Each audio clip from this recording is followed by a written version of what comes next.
Berarti abang ada bibit-bibit seorang pemimpin lah ya. Kata orang mungkin ya. Ya kata orang ya. Kata abang sendiri. Kayaknya ada. Sombong gua anak muda. Welcome to podcast Kikame. Iya. Aduh, makasih bang sudah mampir di podcast di Kamel yang nggak seberapa ini. Ini luar biasa ini. Iya. Ini kayaknya perdana aku di Batam buat podcast ini. Kayaknya Iya. Aku lah perdana. Karena terinspirasi dari Mr. Deddy Corbuzier juga. Jadi tujuan buat podcast ini supaya edukasi, baru untuk mau motivasi. Macam sekarang kita nggak tahu entah mau bahas apa, entah nggak tahu ini motivasi, edukasi.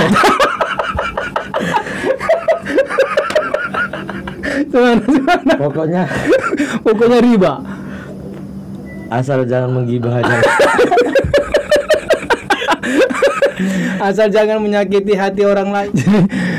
Jadi beberapa tamu yang kundang ada temanya.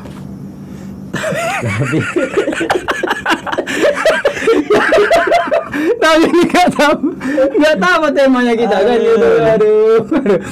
Tapi aku senang juga abang bisa hadir. Abang orang yang terlalu lumayan pengacara sibuk lah. Alhamdulillah. Dulu abang BEM ya? Merokok ya nggak bang? Iya. Abang BEM ya? BEM dulu?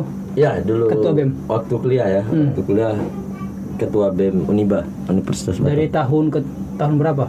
2014-15. 2014-2015.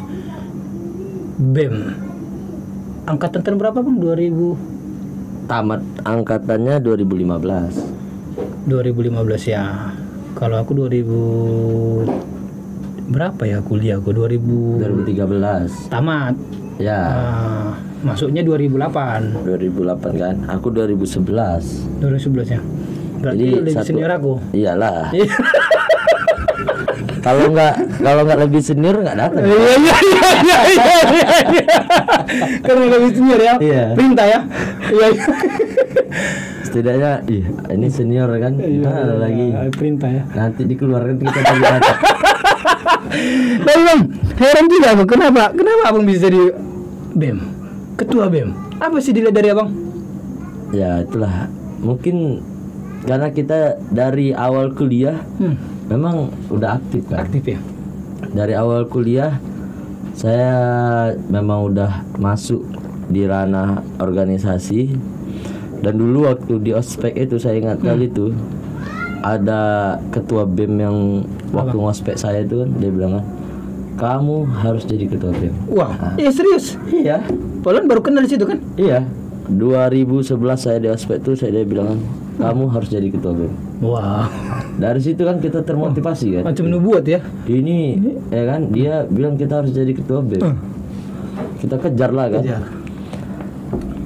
Alhamdulillah diberi kepercayaan tuh sama kawan-kawan 2014 untuk nyalonin. Padahal saya nggak ada tuh bang. Jadi 2013 ke 14 itu aku sempat vakum tuh 1 tahun. Vakum maksudnya vakum dari kepengurusan? Iya, dari organisasi itu aku vakuman. Terus 2014 ditelepon mereka, suruh jumpain mereka deh. Dah 2014 majulah bro gitu ya kan. Aku bilang ya kalau kalian support ayo kita maju lah sama-sama. Ada maju. Alhamdulillah kan aku sama anak kedokteran dulu. Dan kita terpilih kan. Beda 6 suara aja tuh bang. Beda 6 suara sama yang lain. Sama yang calon yang lain. Iya, beda 6 suara tipis ya. Wah, itu berapa jumlah pemilihnya? Jangan kan kalian sogok mungkin semua. Enggak, ada sekitar 2000 berapa? 2000 pokoknya suara kami itu 2500. Wis. Udah bisa jadi wakil rakyat. Iya, mana? 2500 suara. Jarak 6 ya? Sama yang pemilih yang lain? Iya, jaraknya 6. Sama kandidat yang lain ada berapa kandidat kemarin? Dua kandidat. Karena kan memang kita BEM Uniba ini beda sama BEM yang lain. Bedanya? Bedanya kita BEM Uniba ini semua fakultas itu Dirangkul. kita BEM-nya. Oh iya. Berbeda sama kawan-kawan yang lain. kayak di IPSI ya. Mereka ada BEM tapi setiap fakultas Khusus ya.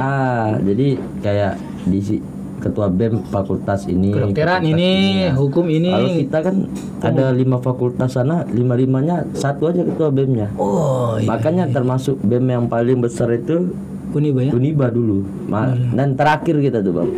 Pada masanya, dan makanya kita sekarang sering ini sedih juga kan, dan Kenapa? kawan-kawan mahasiswa tidak bisa membangkitkan dan mengembalikan BEM itu lagi di kampus kan. Jadi vakum. Ya, Sampai sekarang vakum. sampai sekarang vakum. Karena mungkin sebenarnya gini.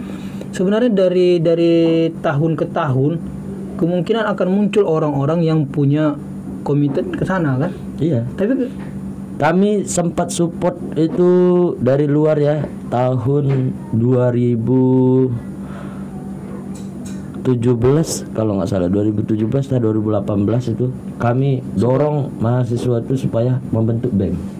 Kami dari luar kami dorong mereka supaya ini harus ada BEM-nya gitu loh. Karena dulu kita di Batam ini ya di pemerintah lah, BEM kita termasuk yang diakui lah, dianggap ada ya. BEM, dan kita dulu sempat 2012 atau 2012 itu kita sempat jadi BEM terbaik di Kota Batam. Wow. Zamannya Bang Alek itu, dan kita di kepengurusannya. Makanya kita bilang sayang ketika BEM tuh nggak ada ya itulah. Karena di situ lah mahasiswa tuh dapat idealisnya kan. Selain mereka belajar. Ya mungkin itu Bang, mungkin ya kalau kita bilang bahasa apanya, berarti sekarang mahasiswa-mahasiswa yang ada hanya mementingkan diri sendiri. Ya itu. Tak suka berorganisasi. Karena mereka karena hilang mungkin ya. Kalau kami dulu kan dari masa ini ke masa yang berikutnya ada transformasinya gitu loh. Maksudnya ada orang masih di sana gitu. Pas pemerintahan kita masih ada di sana. Jadi itulah. Jadi mungkin tiba sekarang ini kan karena waktu 2015 terus kemudian vakum terakhir di kami, dan vakum sampai 2018 kami mau naikkan lagi itu mungkin udah hilang dua ini untuk menggairahkan lagi. Iya. Jadi mereka ini memang betul-betul baru, jadi ya mereka nggak ini kurang pengalaman atau mungkin kurang kemauan lah. Iya, kemauan. Kalau gitu untuk pengalaman kan belajar di dalam. Soal kemauan yang penting nggak ada yang memaksa mereka gitu. Iya, tak ada. Kalau kemarin nggak putus mungkin ada pasti kan hal-hal yang memaksa mereka untuk terus memaksa BEM itu tetap harus ada di kampus gitu. Iya. Karena kan nilai plusnya ada BEM ini kan keuntungan juga buat mahasiswa kan, bisa menyuarakan suara mereka ke fakultas, Iya, ke pemerintahan. Ya kalau nggak ada yang menjembatani kan? Iyalah, karena kami dulu ya manalah lagi hampir 1 bulan sekali kita demo. Iya. Ya kan, kadang-kadang itulah meninjau apa kebijakan pemerintah gitu. Alhamdulillah ya.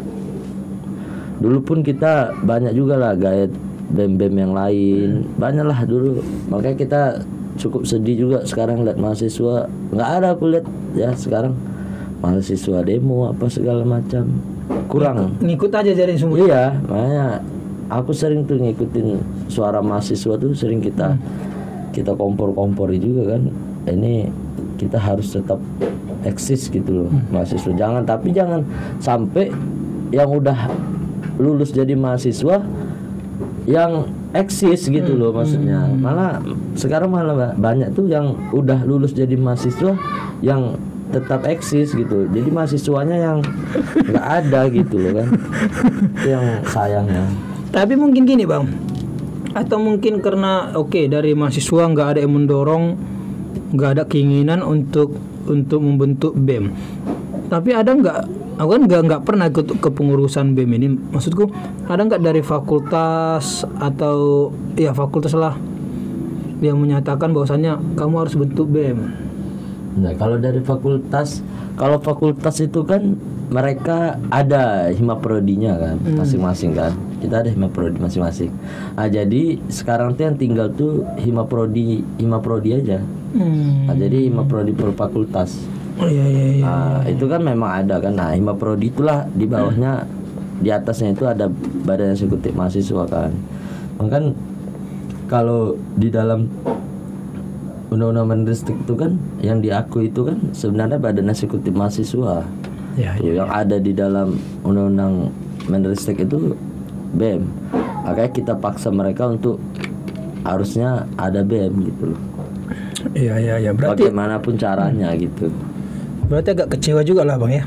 Karena apalagi Uniba itu kan rumah kita sebenarnya. Itulah motor kita yang menyampaikan kita sampai saat ini kita jadi pengacara ya. Iya, makanya aduh sayang kan kawan-kawannya. Kami masih sering tuh dulu waktu 2018 lah terakhir tuh. Masih sering kami menghadiri acara-acara himaprodi. Kalau mereka buat acara kan kita hadir, dan itu kita berikan motivasi. Kita menceritakan kami dulu seperti ini. Itulah perjuangan kami, dan kami harapkan mereka meneruskan itu gitu loh.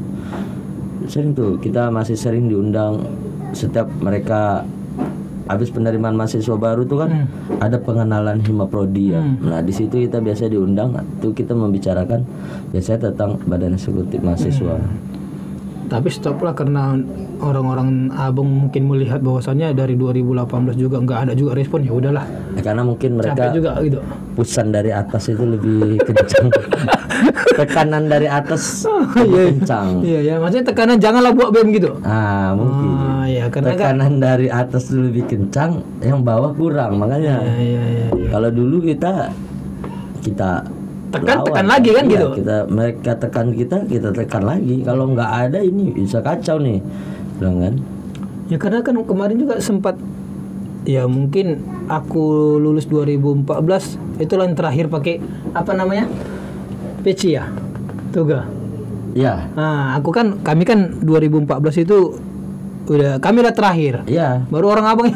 Betul. Makanya sebenarnya Bang, ya 2013 ke 14 itu BEM vakum loh Bang. Vakum BEM ya. Iya. Tapi itu makanya 2014 2015 karena tekanan kami lebih kuat tadi. Lebih terasa akhirnya ya. BEM itu ada lagi gitu loh. Nah, sebenarnya kan kalau mereka bilang ya dulu BEM selalu ada, enggak juga. 2013 2014 BEM sempat enggak ada di Uniba 1 tahun. Dan kami buat 2014 2015 BEM itu ada lagi. Gitu loh. Makanya berarti kan memang dulu kita sempat juga berdebat apa alasan untuk bisa ada BEM dan apa kepentingannya, dan ini lebih apa ya, kita berikan tekanan juga. Akhirnya 2014 ada BEM. Ada lagi ya. Ya kan sebenarnya asal ada kemauan tadi. Iya. Pasti bisa itu. Berarti artinya ada BEM ini ya, kalau dengan penjelasan abang tadi, ada BEM ini sebenarnya membuat universitas itu agak terganggu juga. Enggak tahu lah. Enggak tahu. Cuman yang jelas manfaatnya banyak. Jadi ketika ada BEM, karena BEM semua yang mengatur acara dari pemerintah. Misalnya ada undangan dari pemerintah, biasanya BEM inilah yang membagi eksekusi ya ke fakultas. Misalnya tentang kesehatan ya kita bagilah ke mahasiswa atau mahasiswi kesehatan kan kayak gitu. Kalau ada program-program pemerintah disurati ke BEM lah ya. Iya, kalau tentang hukum ya kita bagikan lah ke anak-anak hukum. Kan kadang-kadang, tapi kalau nggak ada BEM ini kan surat langsung ke pihak kampus, dan pihak kampus baca tuh nggak tahu juga kan. Sekarang belum tentu nih mahasiswa nih sering ke sana atau bagaimana. Jadi kadang-kadang suratnya terbengkalai, atau malah kadang-kadang yang datang itu bukan bidangnya. Kita lagi bahas hukum, yang datang bisa perawat Bang. Kedokteran pun yang datang bilang ya. Bidan yang datang. ngomong Iya. Aduh. Kalau di BEM itu kan memang terdiri dari semua fakultas kan. Fakultas kesehatan kita rekrut, ya kan, tekniknya kita rekrut kayak gitu kan. Jadi semuanya tuh memang udah ada di Badan Eksekutif Mahasiswa itu. Ya. Siap. Berarti 2 tahun lah Abang menjalani ketua BEM ya?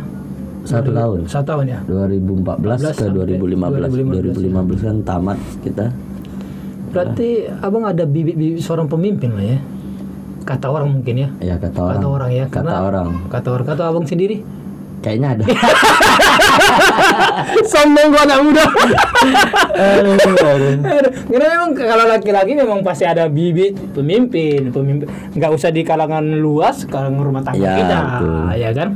Pokoknya jadi imam kan? kita yakin lah, pede aja lah dulu pokoknya. Pede aja dulu ya.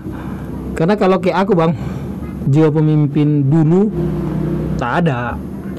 Tapi setelah ikut di kampus, banyak belajar, jadi pengacara, ya mau tidak mau kita harus biasa jadi pemimpin. Ya. Gitu. Kalau kayak Abang kan, BEM ini bukan suatu hal yang dianggap main-main. Betul. Setiap statement ketua itu bisa jadi bumerang. Ya. Buat diri sendiri, buat kalangan luas kan gitu. Memang harus betul-betul orang yang betul-betul yang bisa didengar, kalau nggak bisa ribut. Perang kata BEM, perang. Dulu tuh ingat ya, kita kalau udah buat statement itu, kita bilang demo itu habis kita pokoknya tiap malam menuju harinya demo tuh kita asik jumpa Intel. Iya Bang, Ditandain ini. sampai sarapanku pun dibayari mereka. Coba sarapan tuh sama kasih Intel. Iya, makanya itulah aku bilang. Jadi kepalanya harus diservis dulu, Iya. adem. Pokoknya mereka berusaha supaya inilah. Adem ini ya. Ya cuman kan kita yakinkan ke mereka bahwasanya kita Ini. damai-damai aja. Kan gitu kan. Kita hanya menyampaikan inspirasi, bukan untuk ribut segala macam. Jadi kalau dulu demo tuh udahlah habis lah itu. Pokoknya kalau HP itu bisa kita matikan lah. Makanya benar-benar ini kan. Waktu terakhir 2015 tuh memang kalau kita nggak bisa ngontrol itu bisa hancur-hancuran. Hancurannya.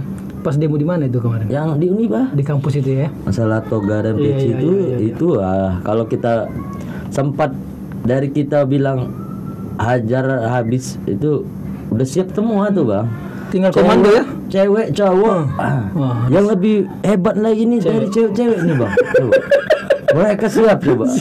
Perintah gas. Iya, mereka bilang, "Gula, kita hancurkan aja." Mereka. Iya. Saya bilang, Kita jadi panik bilang ya. Cewek.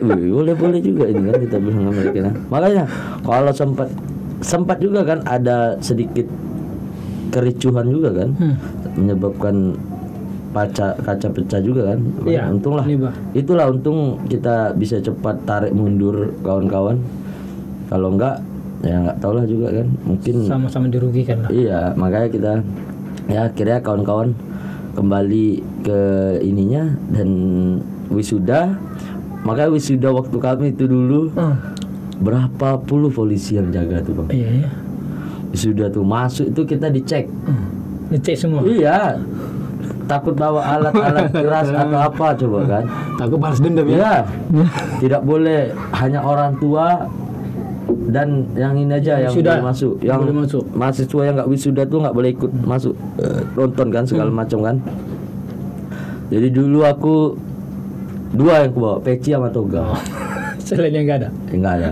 Jadi bawa peci sama toga. Jadi pas mau dipanggil nama kita tuh pecinya aku letakkan, aku ganti sama toga. Pakai kata dulu dekan gue bilang kan, memanglah kamu nih kata. Berarti pas wisuda itu berarti abang selalu dikontrol Intel lah mungkin nih. Sempat Iya. ribut kon ini. Aku jadi aku lah yang pakai toga di sana. Iya. Iya. Jadi kebetulan nama aku pun urutan terakhir dipanggilnya, Bang. Iya. Nah, jadi belum ada yang niru kan. Mungkin kalau aku di awal Niru semua, mungkin ribut jadi. semua kan. Ribut jadi kan, ribut lagi. Kebetulan pula nama kita tuh di Terakhir. belakang dipanggilnya. Jadi udah Ya udah pasal juga, dekan tuh pun udah nggak bisa lagi dulu kita ganti. Orang aku makainya udah mau naik podium, udah mau naik podium baru aku pakai toga kan. Padahal kita mau naik podium, kamera sudah tertutup Iya. semua ke kita kan gitu. Makanya aku nggak lihat tuh foto waktu salaman itu, entah foto yang mana yang jadi, nggak tahu kan. Nggak ada juga aku ambil. Itulah kisah-kisah menjadi ketua BEM ya. Ya, tapi itulah yang membuat kita berani sekarang kan, Iya. ketemu orang. Terasa ya jadinya ya. Kadang-kadang masih terbawa juga bang jiwa-jiwa idealisme itu kan, pengen membela yang betul-betul benar, kita Yang betul-betul cari membutuhkan. hukumnya dan keadilannya itulah. Iya. Karena masih terbawa-bawa kita memimpin berapa orang yang merasa teraniaya, Iya, ya kan? Yang merasa teraniaya, apalagi di kampus itu pasti banyak lah. Iya. Berarti setelah abang tamat kuliah 2000 berapa tadi bang? 2015. 2015 langsung ikut PKPA lah ya? Enggak. Aku dulu 2015 aku sempat kerja lah dulu bang, kerja. Oh kerja di apa itu ya? Salah satu gedung tinggi itu kan? Bukan, belum. Dulu aku kerja susah bang dulu. Iya, kerja. Dulu aku sempat bersihkan AC. Serius? Iya. Wih. Pertama kali aku. Semua ketua BEM bersihkan AC. Iya. Wah. Kan orang nggak tahu kan. Iya. Jadi kita dulu sempat bersihkan AC, terus akhirnya kita pernah masuk juga di travel, banyak lah. Baru akhirnya kita dapat pas dengan posisi kita tuh kerja di developer kan. Developer, itulah kita dapat bagian legal. Memang dulu nggak tahu ya, sulit kali memang rasanya setelah kuliah itu. Makanya kita sering setel lagu Iwan Fals tuh kan. Iya. Kayak nggak ada guna ijazah kita ini kan. Iya. Aduh. Sampai dulu kita pernah nonton Tri Musketeer itu yang cari-cari kerja nggak dapat tuh, aduh kita bilang kan. Kena kayak ke hati Iya. ya? Kena ke Jadi hati. kayaknya, kok sulit kali kayaknya kan. Jadi akhirnya dapatlah kerjaan yang pas. Baru selepas itu kita baru ikut PKPA itu aku di tahun 2017. 2017 PKPA. PKPA-nya 2018 aku ini ujian. Lulus. 2018 bulan 2 lah itu kita sumpahkan. Berarti sempat bersihkan AC berapa lama itu? Enggak lama, cuman 1 minggu aja. Teh panasnya minta ampun ya, ada sarjana hukum kita kan Iya. bersihkan AC orang ya. Dulu enaknya kan di dalam koran itu berita kerja itu apa namanya, membutuhkan karyawan hanya modal KTP dan SIM. Oh iya, langsung daftar. Dulu kita ada SIM A, SIM C ada. Orang tua nggak tahu nih bang. Nggak tahu. Kita kerja kan, gaji kita kasih semua. Wih, langsung disuruh kerja ya kan. Wih, siap. Pikir ngapain ya kan? Tapi bawa mobil AC. Bawa mobil AC. Rupanya bersihkan AC sampai ketiban kemana dulu. Tapi orang tuh nggak tahu bang. Abang kerja bersihkan AC itu? Nggak tahu-tahunya mau balik udah sore aja kan. Iya. Udah sore tanya kan dari mana tuh? Nggak ada, biasalah dari main-main kan. Kenapa nggak mau nginstal? Takut dimarahin? Enggak. Jadi ya mana bang ya?